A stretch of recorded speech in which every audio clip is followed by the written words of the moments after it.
Coming to you from a cozy little condo high atop Old 4th Ward, Atlanta. Welcome to The Ron Show on America One Radio.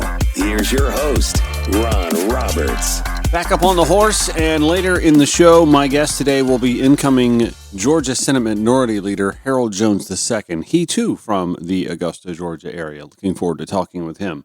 Last night, President Joe Biden, remember him? He is still the President of the United States, made a rather large headline reminding us that he's still President of the United States and still has the power to do some things. And here's what he did. This reporting from Reuters.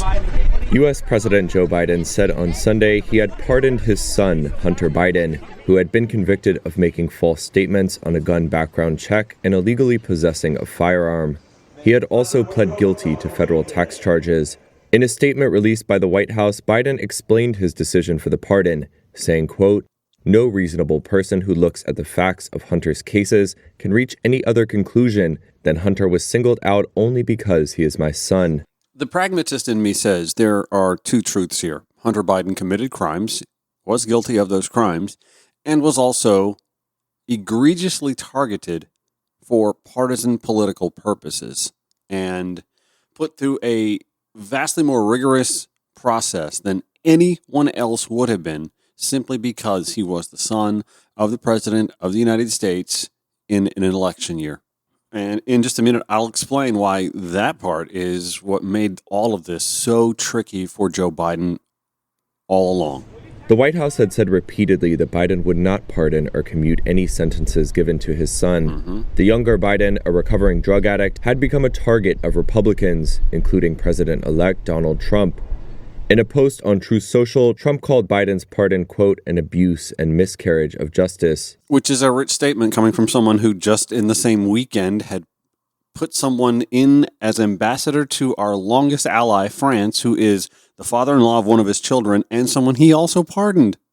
Oh, and used running for the office of the presidency and now the presidency to shield himself from, potential sentencing himself. Whatever. Hunter had faced sentencing for the false statements and gun convictions on Wednesday.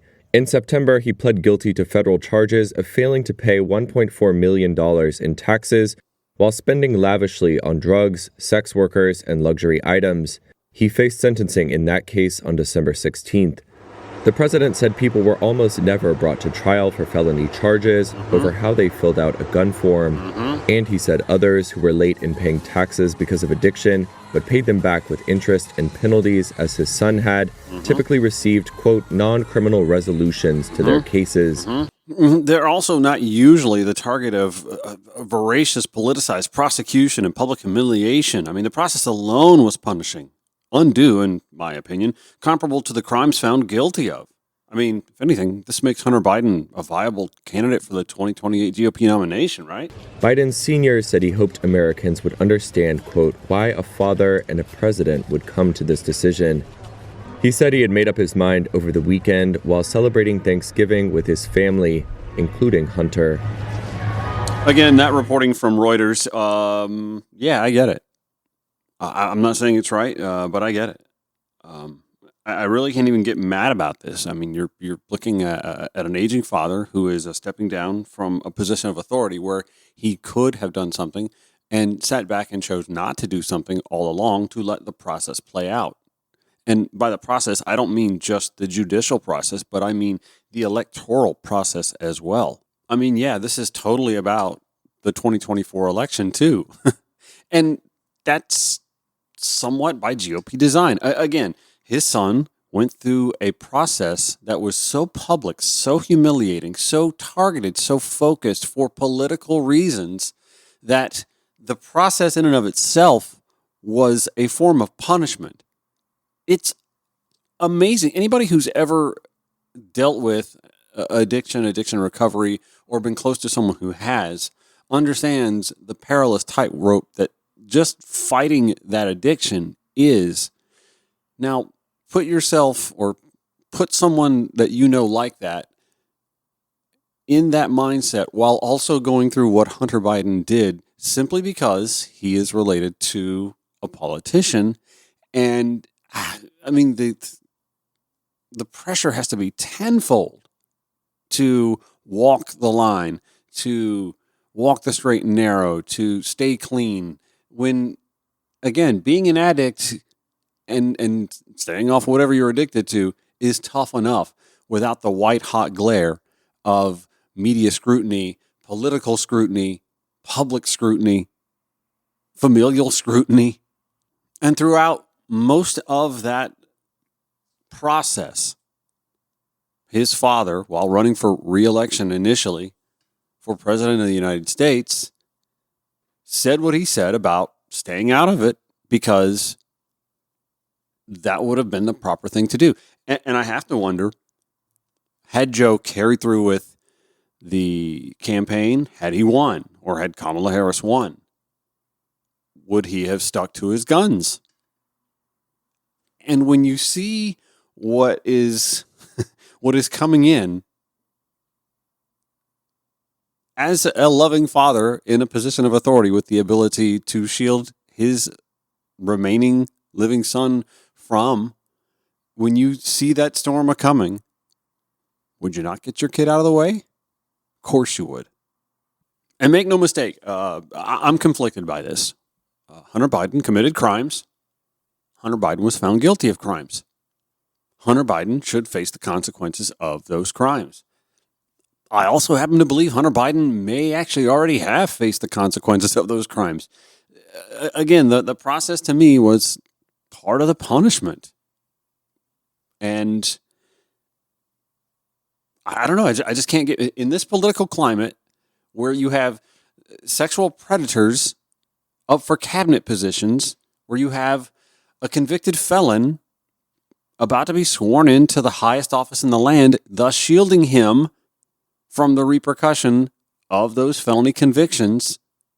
And I haven't even talked about the cases that are being essentially shelved, boxed up, put away because nothing can be done about them while he's I can't get mad about Hunter Biden. To me, he is like collateral damage in a hyper partisan political process. Or as Representative Jasmine Crockett says, well, I won't pretend to speak for the entire caucus, but I will say, way to go, Joe.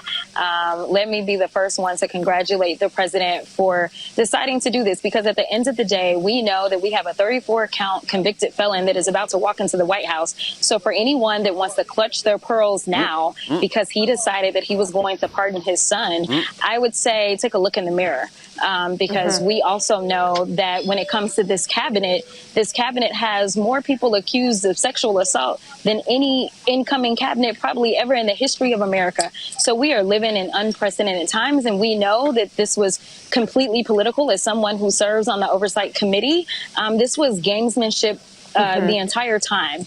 Yeah, I mean, and again, when she says gamesmanship, you have game pieces, and Hunter Biden was a game piece. I happen to think that were there a second Biden presidency coming in or a Kamala Harris presidency administration working on coming in, I happen to think Joe probably would have stuck to his word and let the process play out.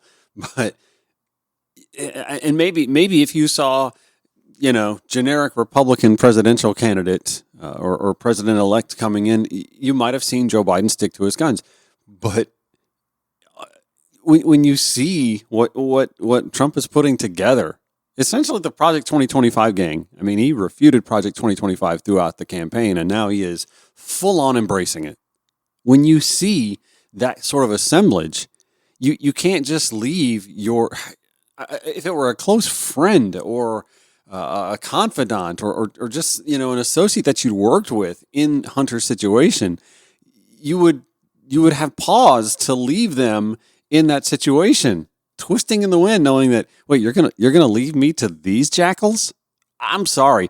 I think it's just human to be a loving father, to be in the position that Joe Biden was in.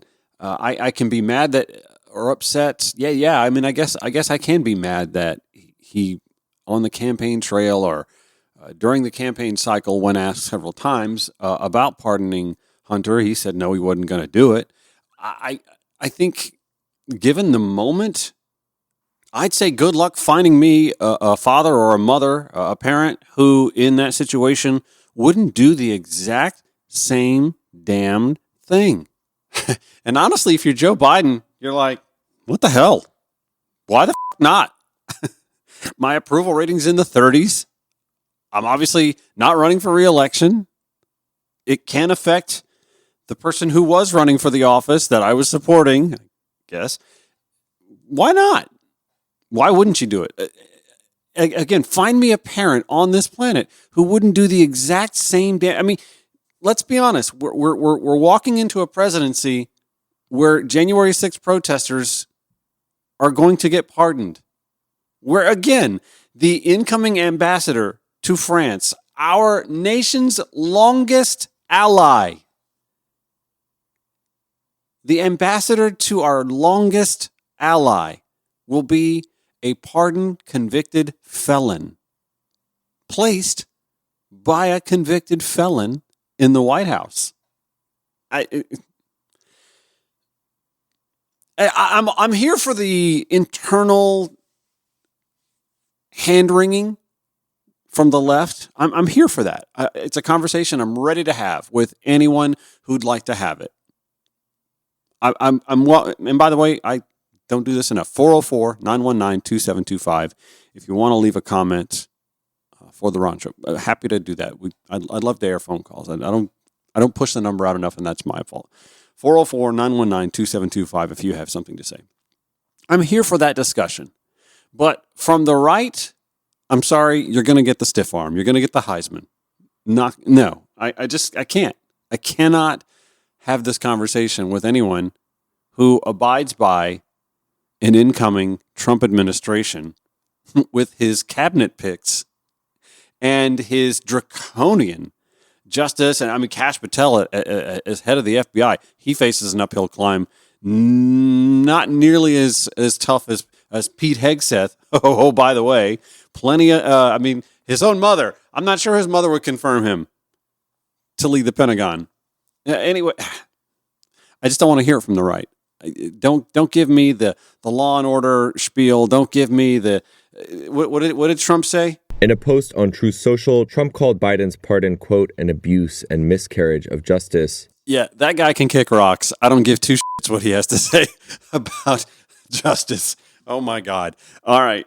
Incoming Senate Minority Leader in the Georgia General Assembly, Harold Jones II, hailing from Augusta, Georgia, joins me to discuss direction of the state Democratic Party, the DNC in general as well. Why not? We'll discuss that. And his legislative priorities when The Ron Show returns on America One Radio and Progressive Voices via TuneIn. You can follow The Ron Show on your preferred social media platforms. That would be at Ron Show ATL. Facebook, Instagram, Twitter, X, still there. Instagram, did I mention that? Blue Sky, yes, very much on Blue Sky now. Threads as well, at Ron Show ATL. I came to realize over the weekend, because I hadn't heard from this guy in a long time. His name's Jordan. He and I used to work in radio back in the day in the 1990s, back in Augusta, Georgia. He is a little bit like, and don't take this the wrong way if you're listening, Jordan. He's like a poor man's Joe Rogan. Like, I literally think I could compare the two in a way that might make some sense. And I got a Facebook DM from him over the weekend that I will share with you towards the end of the show. He came away sort of disillusioned by the Democratic Party and how he perceives they treated Joe Biden and couldn't come to voting for Kamala Harris. I believe, if I remember correctly, he didn't say he voted for Trump, but he said he could not vote for Kamala Harris. Anyway, I will share that with you in a little bit. But speaking of Augusta, Georgia, from my hometown of Augusta, Georgia, the incoming Georgia Democrat, who is the Senate Minority Leader in the Georgia General Assembly this upcoming session, is Harold Jones II. Senator, thank you for joining the Ron Show. I appreciate that. First of all, you're from my hometown of Augusta, Georgia, Glen Hill Spartan, I believe, right? That's correct. All right, I'm a Harlem Bulldog, but I lived in Grovetown. So, okay, cool. First thing I want to ask is, how is the metropolitan Augusta area doing in the aftermath of Hurricane Helene? Last we saw, the Vice President, Kamala Harris, had been touring the area, and the damage was pretty stunning. Right, it was pretty stunning. I mean, it was really bad. It's very interesting when you actually see that kind of damage up close and personal. It's a lot different. You see it on television, Yeah. but when you actually see a tree in someone's house, and that was like that in many places, it's different. And people had to come and get food and things of that nature. So we're still coming from under it. As I was kind of making my way into work today, I saw that some of the big trees now have been removed on the route that I usually take to work. So the removal is coming along. It's coming, obviously people still want to go a little bit faster, but I do see progress being made. But we'll probably still be at this probably for another couple of months, because there's some big trees that they're still going to have to cut up and actually try to remove. I want to say it was about a month and a half ago. I was driving through on my way to South Carolina, and I, just out of curiosity, wanted to see for myself, because I'd heard secondhand like just how Walton Way looked. Walton Way, for those who aren't from Augusta or know Augusta very well, Walton Way is a pretty well traveled street, but it goes through a lot of residential and some older neighborhoods, and through Augusta University to downtown. And even, I want to say it was 3 weeks after the storm, snaking your way through the debris that was along the road. Walton Way is a 2 or 4 lane road, depending on what part of town you're in, or sometimes a 3 lane with a middle. And it was just stunning to see the tree canopy lost in some of those older historic neighborhoods, and just how much debris was along the side of the road. Absolutely. I mean, you're 100% correct. In fact, probably even 2 weeks after that, we were still calling, I was calling different county commissioners, because people are still kind of trapped within their neighborhoods. They had like one exit, but they couldn't exit out the main exit they normally use, because huge trees were still laying out there. It was something in that Walton Way area, and also in South Augusta. Everywhere it had trees was, as a lot of Augusta really suffered, quite frankly. And so we're kind of coming from under it. But it did kind of bring the community together. I told people, I hope we kind of keep that same energy, because we're going to have to continue to work together. Yeah. And on the local level, I think that a lot of times the partisanship sort of, melts away. Folks just want to work together and get things done. And unfortunately, we just can't hold on to that feeling, it seems. I remember post 9/11, we thought, this is going to unite the country. And it wasn't weeks later, we were right back in our foxholes. And so I expect a little bit on the local level that you'll see a little bit of a blurring of that partisan lens in some respect. But you are coming into the next legislative session as the Democrats' Senate Minority Leader. And I guess the first question I want to ask you is, what will be on the legislative agenda with regards to the post-storm recovery? Are there needs that the state needs to step in and handle on that front right away? Right. So, we're continuing to look at that and see if we need to adjust from the budget. I get with the mayor and also county commission to see, obviously the federal government did a great job at doing 100% reimbursement. We've kind of gone through this before with the state for past hurricanes. Last one we had, Governor Deal actually called a special session to actually allocate money, even though I don't think that was necessarily necessary, but so we'll see if we need to make amendments to what we call the little budget to try to make any changes. And we actually get with the commission and the mayor in the next couple of weeks. It's a usual meeting that we have to make allocations so they can make their request about what they need from the state. So, of course, they've been receiving federal money, state money. And if there's any gaps that still need to be filled in, we certainly will request that necessary. So coming into this legislative session, it's not as if Democrats made huge gains in the state House and the state Senate, but there were some small gains made. Is there any chance that now that we're out of the presidential election cycle, the culture war phenomenon that I think most on the right, and most of the noise comes from the right anyway, that'll sort of dissipate and we can focus on working together on finding some common ground on issues that the state needs to address? Or, I saw there was a legislative session last week on trans participation in sports. Is this going to be a continuation of this kind of nonsense, or how do we get past that? Right. That's going to be a question that Republicans are going to have to answer. The ball is completely in their court on those particular issues, those cultural war issues. My concern is, of course, that now we're heading towards 26. Politics nowadays never ends. So we're out of the presidential election, but now we're going towards 2026. And people kind of now jockeying to run for governor. And on the other side, actually potentially challenging John Ossoff on the Senate side. So those are the issues that kind of get your headlines, unfortunately. So hopefully those culture war issues will kind of go away and will dissipate because the presidential election is gone. But as you said, we just currently having a study committee right now on the trans issue in sports. And so we'll see what kind of legislation about to discuss that. We don't know yet. But those are the issues that kind of get their folks kind of in a fervor. So my hope would be that we stay away from those issues, but I think the reality is because we're coming up on the 26th that we'll still have to deal with them. And of course, our role is to make sure we just stay focused on those real economic issues and other issues too that I think are more important in Georgia. And the same thing we've been doing, for the past 4 years, quite frankly. We are with Georgia Democrat, incoming Senate Minority Leader, Harold Jones II from Augusta, Georgia. I want to ask him when we return, we got to take a quick break. I want to ask him when he returns what it's going to take for Democrats at the state level, at the federal level, at any level, to reclaim the mantle of being the party of the working class. And did Democrats ever really leave the working class, or has a lot of these red meat wedge issues sort of taken working class Americans' eyes off the ball, economically speaking? We'll ask that question when the Ron Show returns on America One Radio, Progressive Voices via TuneIn or wherever you podcast. This is the Ron Show on America One Radio. Coming back out of the Thanksgiving break with, I think, a blue chip right here. I mean, literally, we've got the incoming Georgia Senate Minority Leader, Harold Jones II, joining me for a far-reaching conversation. So the narrative after the presidential election results came in, and by the way, she lost by like 250,000 or less votes in 3 states, or else she would have won the Electoral College and lost the popular vote. I mean, it's just funny how the narrative plays out. But there's this narrative that seems to be playing out that Democrats abandoned the working class. And I don't really think that that's a fair narrative, but there are some things that you can quibble about, or I will anyway, because that's my role as a pundit, that the party has sort of not been diligent enough when it comes to working class voter issues. And it lends itself when the Republican Party wants to focus on these culture issues, these wedge culture issues. I remember seeing that play out in 2004 when gay marriage bans were on amendments, and that was the culture issue of the moment. But it's not as if Democrats abandoned the working class then. It's just that was the shiny object that rankled a lot of folks. What do Democrats need to do, however, to reclaim the working class as part of their fold without necessarily making it look like they ever abandoned them in the first place? So what do Democrats need to do at the state level on up to reclaim that mantle as being the party of the working class?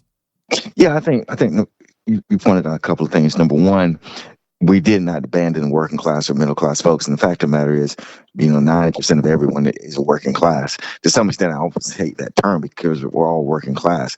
A professor of mine told me a long time ago, most of us are probably 2 paychecks away from the welfare line, quite frankly. So We're all really working class. But I understand the question. I don't think we ever abandoned it at all. That has been the narrative.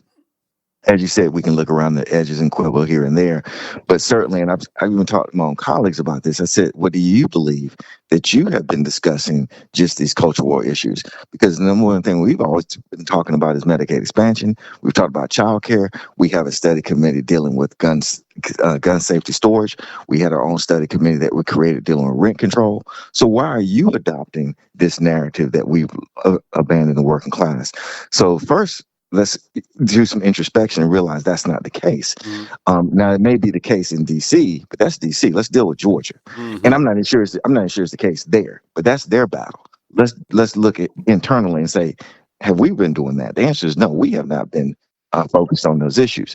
Number two, then the question becomes, well, how do you get that message out? Well, we know that the culture war issues they get a lot of the traction out there. But there's too many platforms today.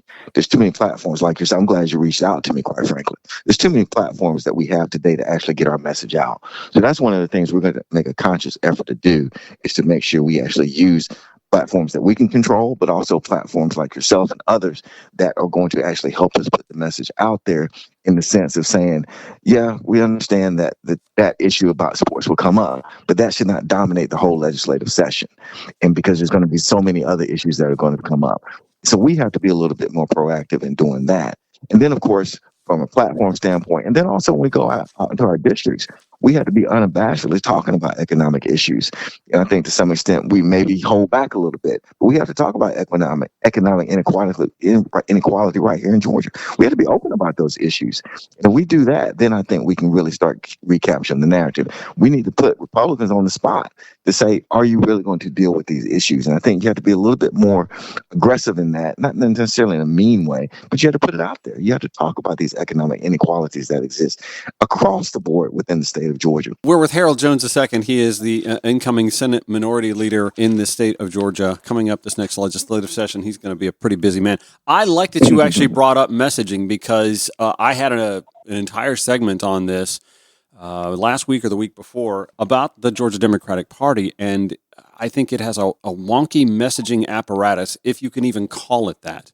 And there's been a lot of discussion after the election results about the fact that the left doesn't really have that left-wing ecosystem that the right does, what with talk radio and cable news. I mean, they've got three options now on cable news, and the podcast spectrum. Even the left was kind of caught flat-footed on the podcast spectrum in some respects. And I'm in my role. I've done this show now for 2 years, and I get it. I'm only on a couple of online radio stations, and I'm a local podcaster. Yada yada yada. I don't rate. I'm not that important, but I will say this: I have trouble accessing politicians, candidates, sometimes folks within the party. I have trouble accessing audio from when you guys do like your press releases under the Gold Dome. That's all fantastic and it looks great, but it sounds awful because nobody thinks to, patch a mixing board in and capture the audio. You have a Georgia House Democrats YouTube, a Georgia Senate Democrats YouTube. You have, all these brokered Facebook pages and Instagram account, but there's not one central hub. And I was basically doing this segment a week or so ago, imploring whoever the next party chair is to get better at working on messaging, and so that it's all focused and that you have social media responses, facts versus fiction and myth busting and stuff like that. Right. That to me is where I think the state party is really caught flat-footed. I wanted to get your thoughts on that. We have, like you said, we have our own YouTube, which we can do much better at, quite frankly. And that's one of the goals that I have. I've said we need to make sure we're promoting members better, but also promoting our ideas and what we actually want to try to pass better. So we can do better on Facebook, YouTube, Instagram, etc. We can do, from a Senate standpoint, we can do better. There's no doubt. And that's one of my goals. Now, from a DPG standpoint, there really has, and so I'll accept responsibility for this also on some level. The synergy between the DPG and the State House and State Senate, I don't know if it's ever really been that great necessarily. And and that blame doesn't go to any one person. From the time that I came in, I elected in 2015. And so I just think it's always been kind of just different. And so we just have to adjust, and we have to find out how to create that. Because sometimes if you come in, then that's just like what you continue because it's normal. So I came in 2015, and the synergy basically was more so, well, we're here and we're doing these things, but not how do we partner together. But I didn't necessarily do anything to change that, because you kind of come in and you're like, that's just how it is. But now we realize we got to do a better job of that. So I've focused my main interest obviously on the Senate side, but at the same time, we need some changes within the DPG, and therefore we can all get together and further that conversation. So I don't think it's on one person, because certainly we in the Senate could have stood up and said, hey, we need to do better. No one really did, quite frankly. So now it's time to actually do better. So you, having run for a Senate seat, you know what it's like to be literally on the ground running locally in local districts, whether it's a House race or a Senate race, and how difficult that is monetarily, especially in rural or exurban areas where Democrats are hoping to see some growth. But that to me is one of the parts where I say, okay, this is where the state party needs to step in. And even when it's a matter of like yard signs are expensive for a budding candidate, somebody who is a working class American who wants to run for just a state house seat. And never mind the fact that they've got to take like 3 months off from their job to do it. And, that's right. And that's another discussion for, like how does somebody who lives paycheck to paycheck run for office if they can't miss 3 months of work for doing that? But like if the state party can offer resources where, say it's an election cycle where you've got a high profile senator running for reelection, and he needs to get his yard signs out, but so does that state house candidate. Why can't That's right. why can't they share resources and one be on one side, one be on the other, or share half the space on both sides so that both candidates can benefit from that? That's the sort of cohesion that I would love to see, personally, just from the state party. Correct. And I think hopefully we'll get to that point. And I think there's been efforts made on some levels to do that. It just kind of depends. I tell you, it may depend on from a county perspective. So there's different levels to it and different layers to it. So I think in some counties it has worked that way, and others maybe it has not. I've seen it work in Richmond County that way on some extent. I've also seen it not work at all in Richmond County. So I think it kind of depends on the election, on the candidate, because as we know, elections so much now are candidate centered, more so than even party centered. Mm-hmm. So there has to be also whoever at the top of that ticket is, they also have to be at that table too and be willing to do that also, because that becomes very important. So I think these are all the conversations that we have to have. I mean, it's just going to be necessary because, we did come up short this time and we weren't able to really make any major gains within the Senate and the House. Senate much more difficult than the House.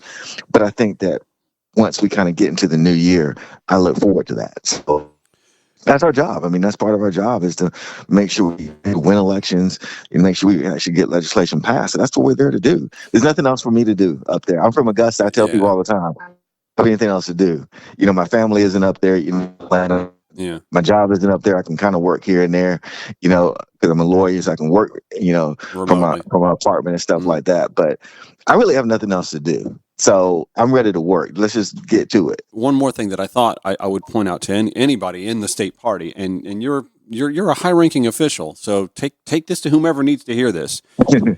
Listen. I understand you're a Glen Hill Spartan, but sometimes you got to go out and campaign where the Harlem Bulldogs are. You know what I mean? Right. Or the Thompson Bulldogs, or go out to Greene County, Washington County. The big criticism I would have had with the Kamala Harris campaign, and this goes to Stacey Abrams 2 years ago as well. The Kamala Harris bus tour we were all excited about, South Georgia bus tour. It was Savannah. It was Savannah with one stop just outside of Savannah. It was not the South Georgia bus tour.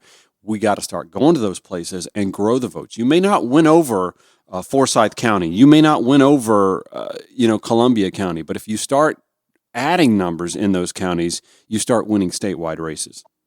Right. And so I think one of the issues, I actually saw an interview yesterday with their campaign team. And what I didn't realize was with Kamala Harris, top campaign team, the campaign manager, they basically saying they were struggling with just basically keeping normal Democratic voters within the fold, so to speak. Yeah. So they couldn't really go out and try to grab them, try to, with some endorsements from Republicans and things of that nature, which also to some extent problematic in itself.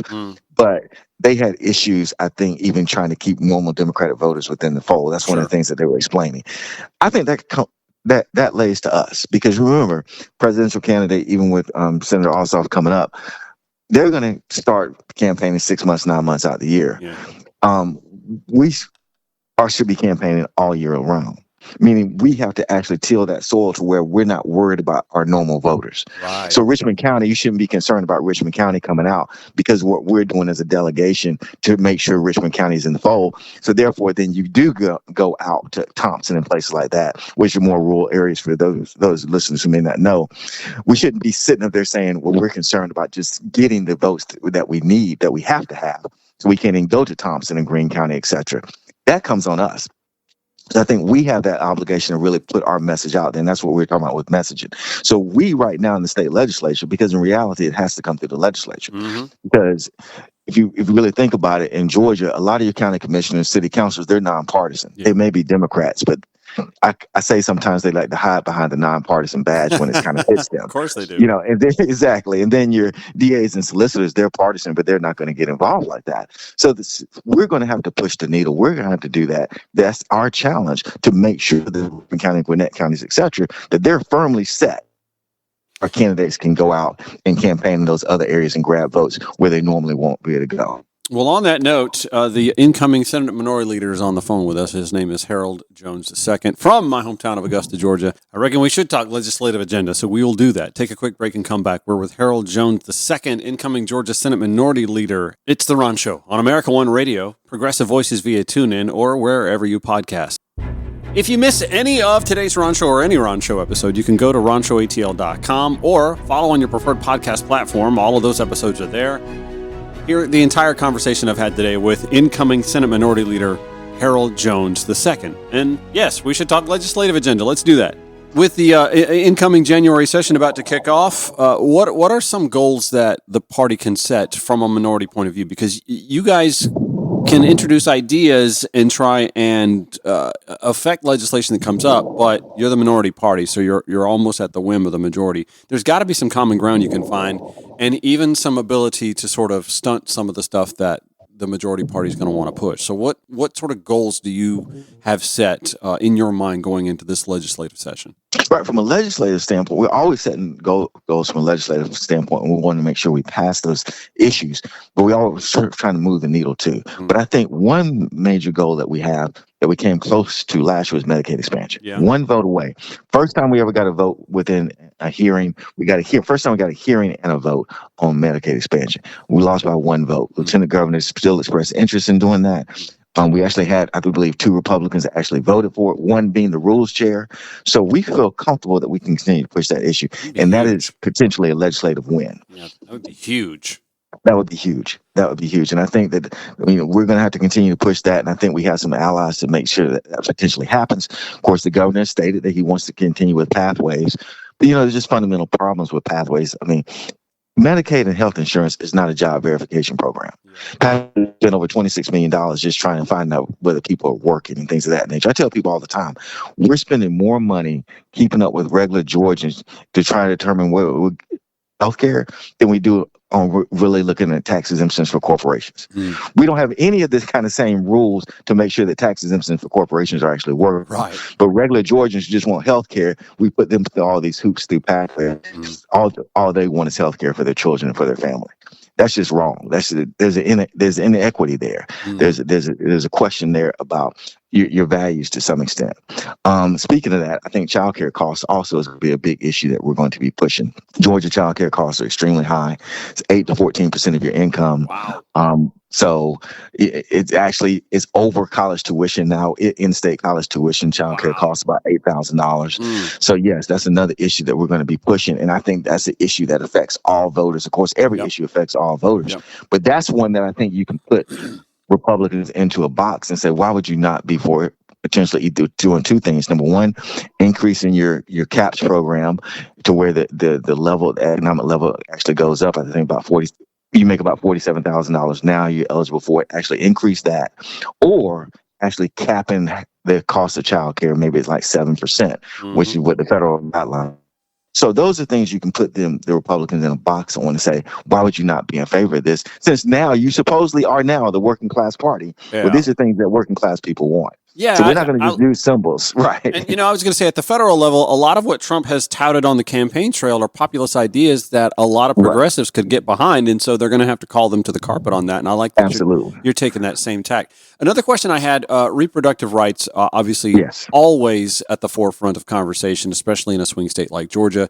The Amber Thurman story is heartbreaking, but also last week we saw where the maternal mortality board was essentially wiped out because they dared to have an open conversation about the sort of problems that Georgia's draconian abortion ban are causing. Not just problems, but casualties.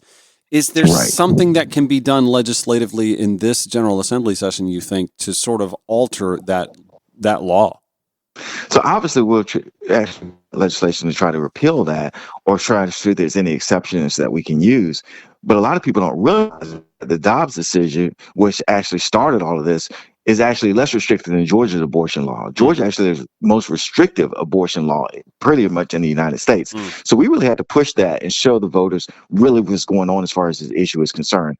So it's a 2-pronged process. Number one, present the legislation to make any type of, to repeal it, of course, but then at the same time also present the case to the voters, because we realize that most people actually are pro-choice. So we want to present that case out there to show them how restrictive abortion law really is. So I guess my last question to you then is, Donald Trump keeps talking about how he successfully brought the idea back to the states so that the states could vote on it. But Georgia doesn't have a ballot measure opportunity? Is that something that Democrats could push for as a backdoor means of letting voters vote on reproductive choice in the state? We'd actually have to change how we actually do ballot measures in Georgia. So to answer the question, certainly that's a good idea. But the way we do it now, it has to only come to the legislature. We don't have a ballot initiative process where it can come to the public. So it can only come to the state legislature. Current law is. So we'd have to first change the initiative process to where an initiative can come to the public. I'm not sure what the appetite would be for that. But then number two, or it can go through the legislature. Probably be more difficult to actually get it to the legislature. But here's the key thing to that. I think we should basically say, well, why don't we put it on the ballot? Because this is how the people actually believe it. And as you stated, now President Trump has said he's giving it back to the states for the people to kind of decide. We'll let the people decide. So we'll see if they'll be amenable to do that. I doubt they'll actually agree to put a ballot provision on there dealing with the abortion issue, but we certainly would try to put that on the table to make sure we can get that out there. All right, there's a $16 billion surplus again, and I imagine you have to be licking your chops thinking some pie-in-the-sky projects. What would be some projects you would like to see that $16 billion go to? And you know the governor's going to want to go tax relief, but some of that money needs to be used, right? I mean, we do have some major issues to deal with in this state. Yes, absolutely. So we talked about the child care issue. We also talked about rising home care issues, also housing costs, rental costs. Those are issues that also are out there. Infrastructure issues, of course, are out there. So it's good to have a reserve. We have to make that understanding. No doubt about that. But as you just said, it continues to go up. Also, it's basically going up because we're undervaluing what we're going to bring into the state each year, done on purpose. And now we are at a $16 billion reserve. So certainly we can actually start bringing that back to the people. And I understand he wants to do the tax cut, but all the time, I don't think people dislike government. They just want it to work well. Yes. And if you actually put money into the government and it works for them, they will be happy and satisfied to actually do that. So they would rather keep their $250. They say, look, get me better roads, get me better access. It possibly can raise my income. I would the government to keep that $250 because think of all the things that I would actually gain. We have to show them, Republican or Democrat, is that the government can actually perform. But I also think that we as Democrats have to be proactive in that conversation. Stop hiding behind that. Government is good. Government is there to actually do good things for people. I do all the time. Those lobbyists in the Gold Dome, respect them, love them to death. They're all asking the government for something. You have a right to ask the government for something too. Don't hesitate. And we ought to deliver it to you. If we're delivering for them, then we can deliver for regular Georgia. That's our obligation. And we have to be honest about that conversation and say that and stop kind of hiding. Well, the government can't do this. Everybody up there is asking the government to do something. And God dog it, regular Georgians ought to have the government do something for them too. Yes, I never understood why we need to feel shamed as individuals to seek something from government when corporations are bellying up the trough to do that. Anyway, great to catch up. Thanks for coming on The Ron Show today. Senate Minority Leader, Georgia Democrat Harold Jones II from my hometown of Augusta, Georgia. Thanks for coming on. Absolutely. Thank you for having me.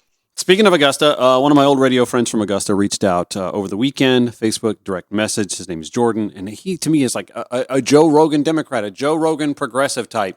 Let me give you a little taste of this. I'm not sure I'm going to have enough time, honestly. And Jen Sankow, documentarian on tomorrow. She, of course, the Brainwashing of My Dad documentary.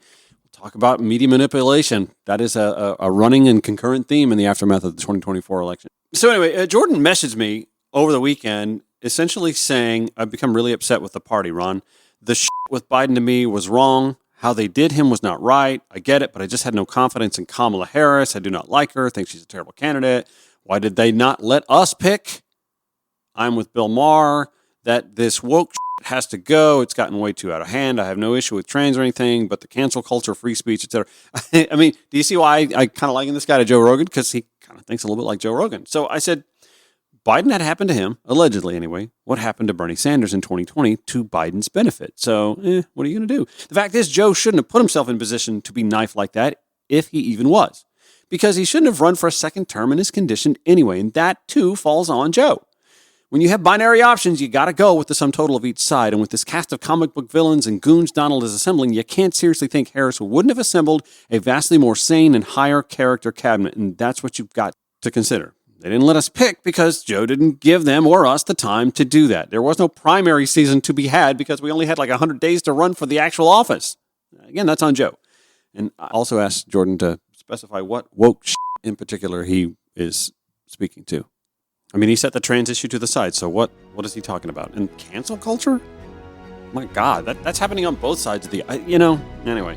If I get a response to him, I'll share it with you. I want to thank Harold Jones II, Senate Minority Leader in the Georgia General Assembly, for joining us on The Ron Show today. Jen Sankow, documentarian, on tomorrow. 9 to 10 a.m., 5 to 6 p.m. on America One Radio, 11 to midnight at Progressive Voices, or wherever you podcast. Take care.